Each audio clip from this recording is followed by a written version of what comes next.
Merci de nous avoir choisis pour vous informer. Au sommaire de cette édition d'information, les prix Nobel de la paix 2018, le docteur Mukwege annonce sa candidature à la présidentielle de décembre 2023 en République démocratique du Congo. Toujours au sommaire, journée mondiale de l'architecture au Sud Kivu, le conseil provincial de la région 4 de l'Ordre national des architectes appelle les autorités urbaines et provinciales à la collaboration avec les professionnels pour l'amélioration du cadre de vie. Ces titres et d'autres vous seront développés dans cette édition d'information. Madame, Messieurs, tout de suite, c'est les détails.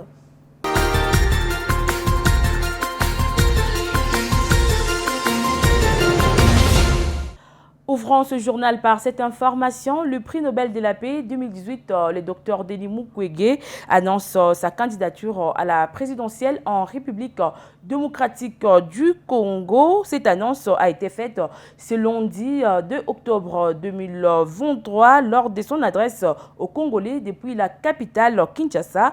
Dans la foulée, Denis Mukwege a précisé qu'il dépose formellement son dossier de candidature dès ce mercredi 3 octobre 2023 à la Commission électorale nationale indépendante CENI, une annonce qui soulage tant des Congolais qui attendaient avec impatience la décision de celui-ci qu'on appelle réparateur de femmes.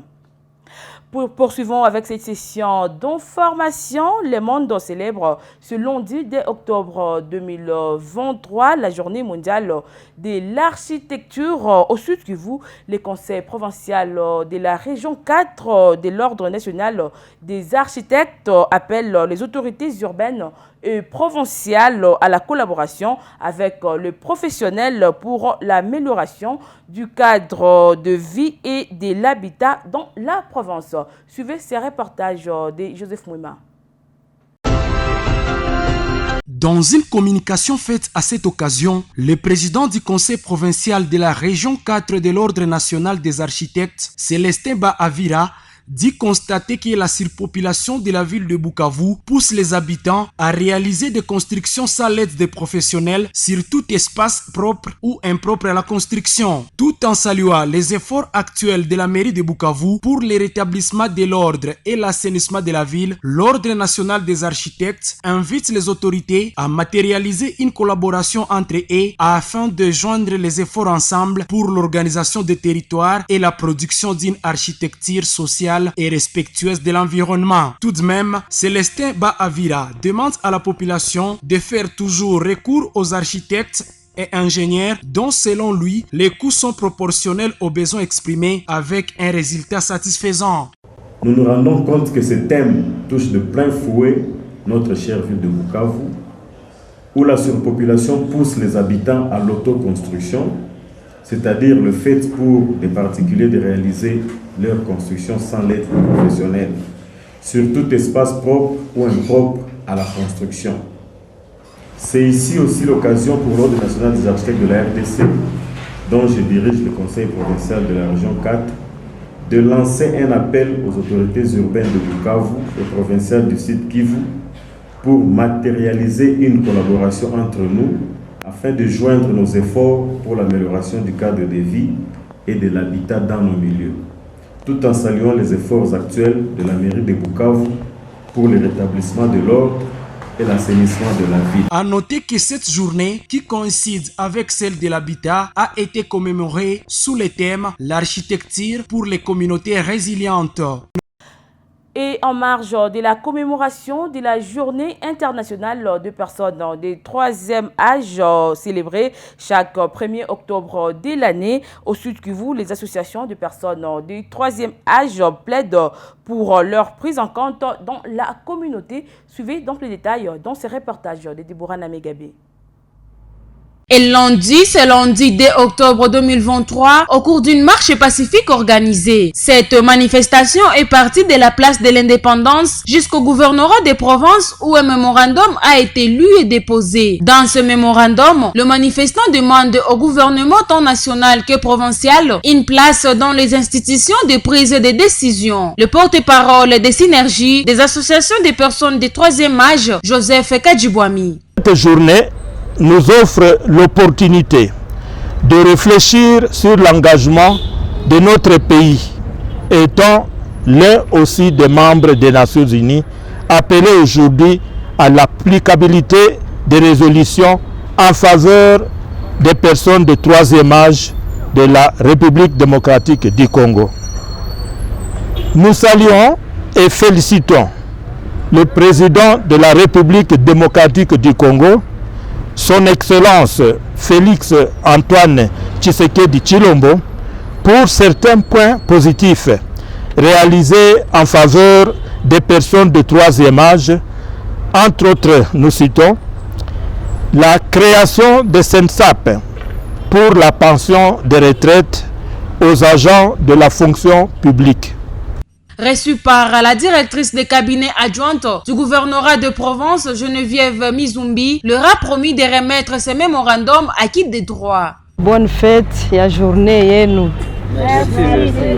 Na kwa jina la liwali wa jimbo ninasema aksanti kwa kuwa mumefanya marche pacifique, na tunashukuru, tunapokea memorandum yenu. Merci. Inakuwa na marekomandasyon mingi na tunawaidia kama tutaifikisha kwa liwali wa jimbo kwanja, na liwali wa jimbo naye ataifikisha kwa president de la République. Basi nawatakia tena sikukuu njema. Signalons que cette année, cette journée a été célébrée sous le thème « Tenir les promesses de la Déclaration universelle des droits de l'homme pour les personnes âgées à travers les générations ». Et l'association de chauffeurs du Congo, ASECO, en sigle section du Sud Kivu, dit ne pas être prête à payer la taxe patente exigée par le ministère de Transport et Voies de Communication. Cette dernière est perçue par la direction provinciale de mobilisation et encadrement des recettes DPMR. Pour Kayeye Mouimouzi, président de l'ASECO, la taxe patente est réservée seulement aux commerçants et non aux chauffeurs. Par ailleurs, il indique que la lettre qui annonce cette nouvelle décision n'est pas tout de même explicite. Cependant, Kayeye Mouimouzi invite les autorités provinciales à pouvoir mettre de l'ordre dans ces secteurs pour les biens de tous. Il est devant la caméra de Priska Biamongou. Nous, comme ASECO, nous avons accepté d'accompagner le gouvernement provincial. De toute façon, on a eu l'occasion d'être reçu par le gouvernement de province avec toute la commission. Et les directeurs de la DPMR étaient là, le ministre des Transports et Communications, même les gens de la DPMR. Le gouverneur était clair. Il a dit d'abord, nous allons commencer par le bouclage des documents de bord de transport et communication. Celui de la DPMR n'a rien dit devant le gouverneur. Puisque même la SONASI voulait faire ça, et le gouverneur a dit ceci. Nous allons d'abord commencer par le transport et communication. Et ce qui nous étonne, c'est plus qu'il y a une correspondance qui a été signée par le directeur de la DPMR et celui du commandant Potopoto, qui n'est pas même le commandant de la PSE, il se permet d'aller ajouter encore d'autres points au côté de ce que le gouverneur a dit. Et voilà un peu, c'est ça qui nous crée le problème. Alors on est surpris d'avoir, si tout ce qu'on devait payer comme document, et les gens sont en train de payer, je pense que vous avez vu l'armement ici. On ajoute encore les patentes. La patente, exactement, c'est pour les commerçants. Ça, c'est du nouveau. Mais ça m'étonne d'avoir aussi le véhicule paie patente. Mais même s'il faut payer ces documents, il fallait que les gens nous fassent comprendre un peu les bien fondés de tous ces documents-là. Puisqu'en réalité, les patentes, moi, je sais que c'est un document des commerçants. Celui qui a signé le directeur de la DPMR, il a signé comme président de la commission, pas lui le président de la commission. Si c'était le ministre des Transports et Communications, j'allais comprendre, puisque la tête de cette lettre s'est titrée gouvernement provincial. Lui, il n'est pas du membre du gouvernement. En réaction, Théodore Moussémé, directeur adjoint de la DPMR, fait savoir que rien n'a été inventé par son service et que leur mission est celle de recouvrer pour la province. Direction la mairie de Bukavu, dans le cadre de rendre salubre la ville de Bukavu et garantir la sécurité des résidents, mais aussi pour une bonne visibilité de la ville et de Bukavu. Le maire de la ville, Zeno Karumba, accompagné des cadres de base et des éléments de la police, ont procédé le samedi 30 septembre 2023 à la démolition des maisons construites en bois et des boutiques. Suivez ces reportages d'Arlette Bomba et Deborah Namegabé.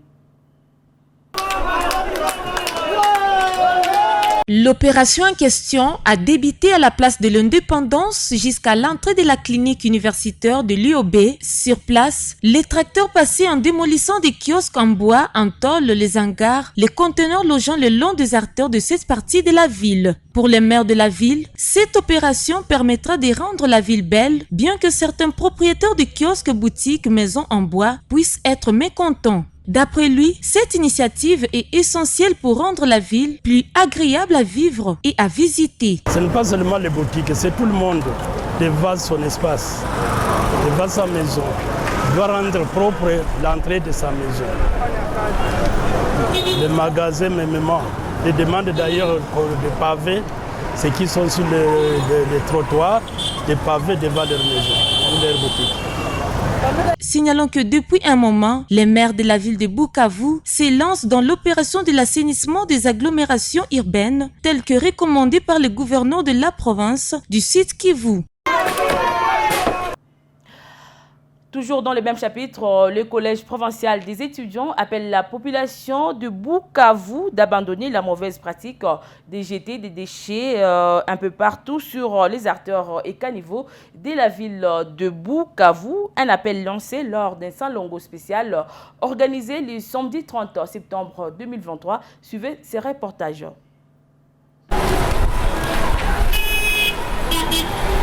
Rencontré en plein Salongo, Fahamou Abagoua Anissé, porte-parole provincial des étudiants du site Kivu, dut être animé par l'esprit de garder propre l'environnement, vu que la population de Bukavu jette des immondices par-ci par-là. À l'en croire, ces derniers se déversent dans les caniveaux pour finir leur course à la centrale hydroélectrique de Ruzizi 1er, causant ainsi des délestages et autres. Pour lui, c'est une bonne méthode pour faire les Salongo au lieu de barricader des routes à tout moment pour revendiquer leur droit à l'électricité. 30 septembre, collège provincial réuni ici à la place du 24 pour passer ce travail de Salongo initié au sein de notre collège provincial.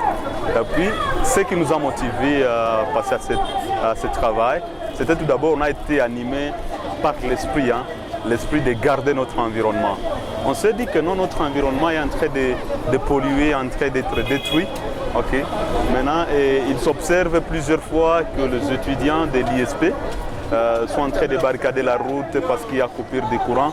Et puis quand on a étudié ces problèmes qui gangrènent beaucoup plus à moins notre jeunesse, et puis on s'est rendu compte que ce sont les déchets plastiques qu'on jette ici et là qui sont donc à la base de ces coupures de courant ou de lestage, tout ça.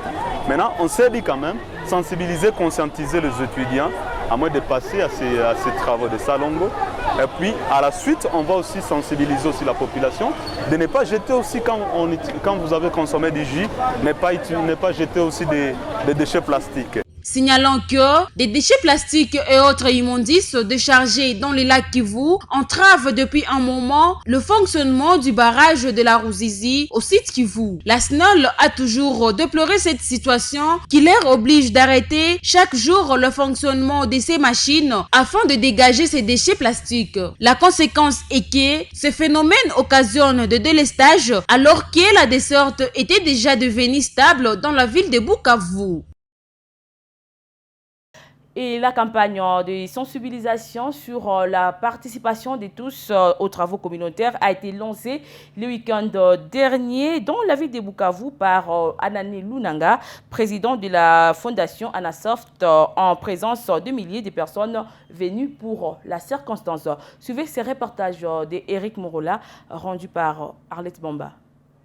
Habillé en véritable homme de développement, imperméable et casque à la tête, Anani Lunanga, président de la fondation qui porte son nom, a lancé le dimanche 1er octobre la campagne Salongo spéciale pour le développement de la ville de Bukavu.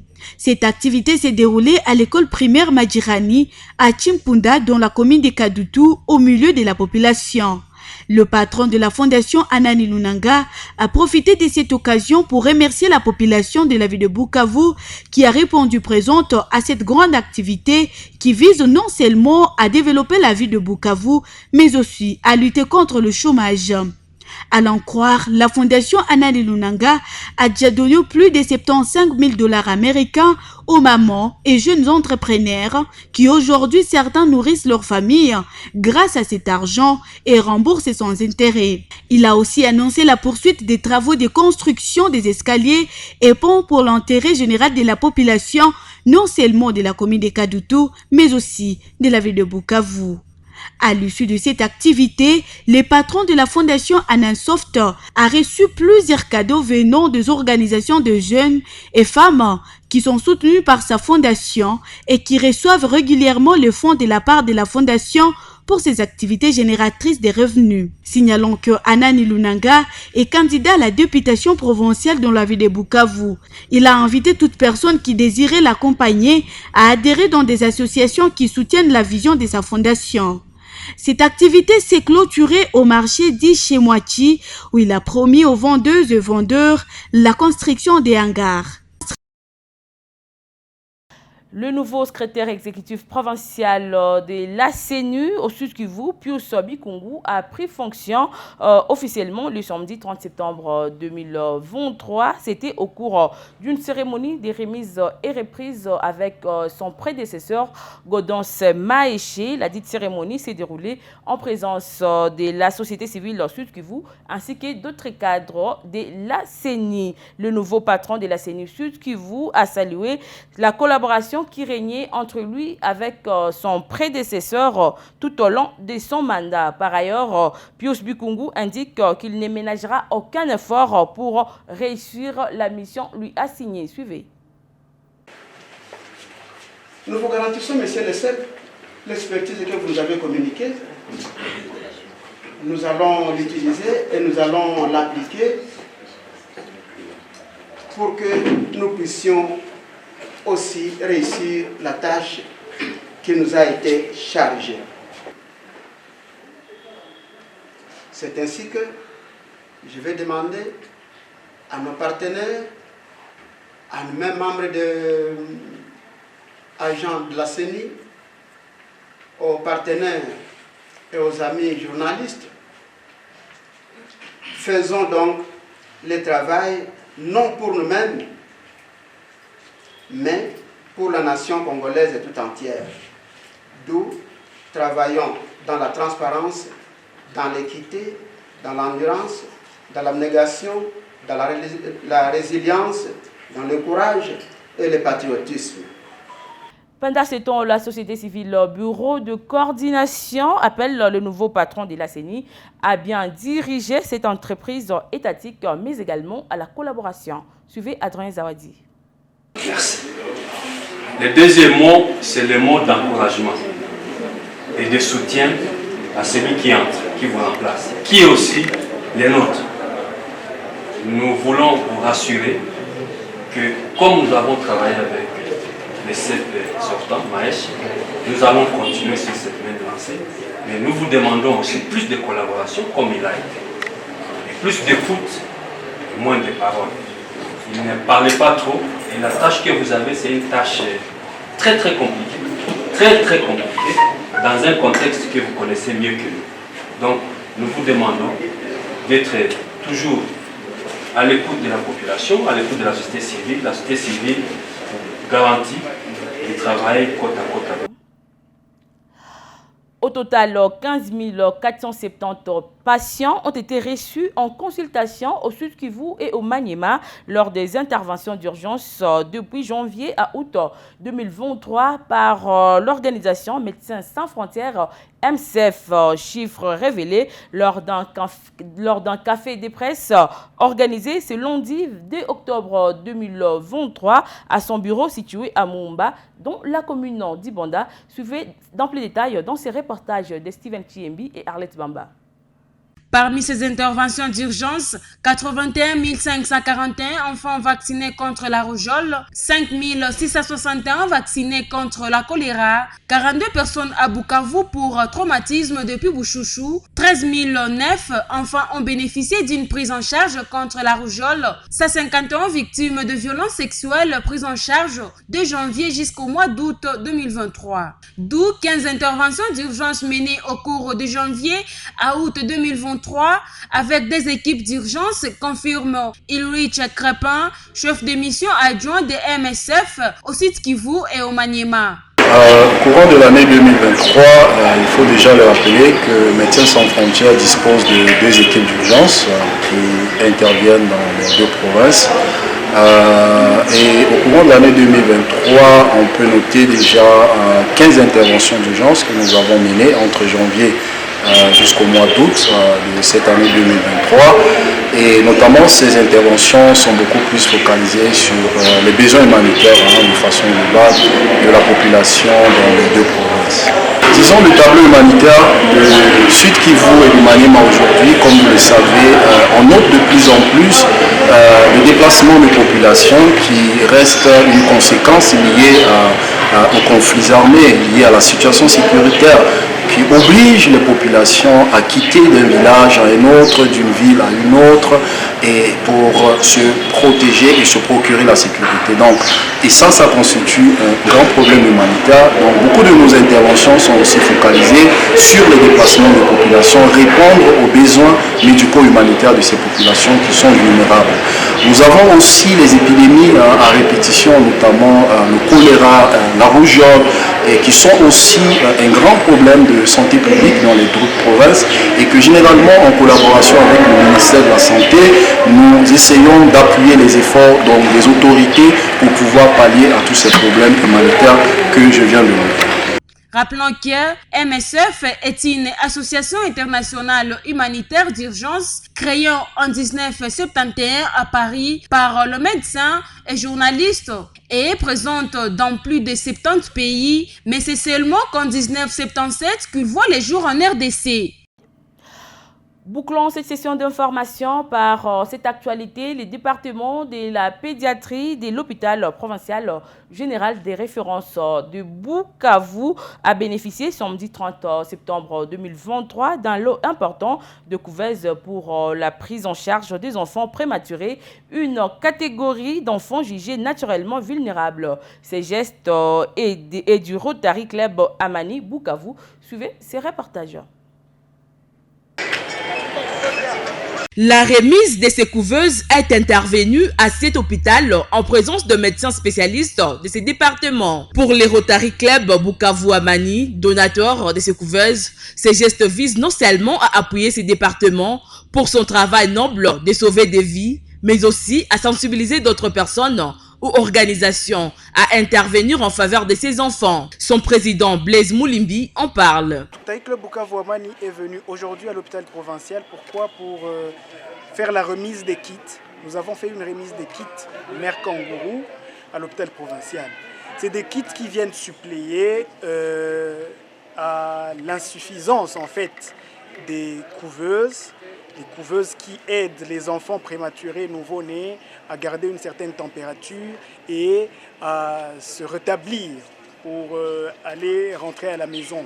Alors on a fait une dotation de 100 kits qu'on a eu à mobiliser au niveau de notre club. Et tant soit peu, on suppose que ça sera un pas, ça sera un ajout dans les soins du service de néonatologie à l'hôpital provincial. Pour le docteur Benjamin Moudumbi, spécialiste en pédiatrie à l'hôpital provincial général des références de Bukavu, ces enfants qui naissent avant les termes, soit avant 37 semaines, ont du mal à maintenir leur propre chaleur constante. Et pour leur protection, il est important de leur garder dans des couveuses ou soit passer à la méthode dite kangourou, système dit de peau à peau. Selon ces docteurs, cette méthode consiste à mettre l'enfant en contact avec sa maman pour profiter de sa chaleur. Il remercie les Rotary Club Amani pour cet acte, tout en lançant un autre appel vibrant à d'autres organisations ou personnes de bonne volonté de pouvoir intervenir en faveur de cette catégorie d'enfants. Il faut dire que les enfants qui naissent avant le terme, ça veut dire avant 37 semaines, ce sont des enfants qui sont relativement vulnérables parce qu'ils sont immatures par rapport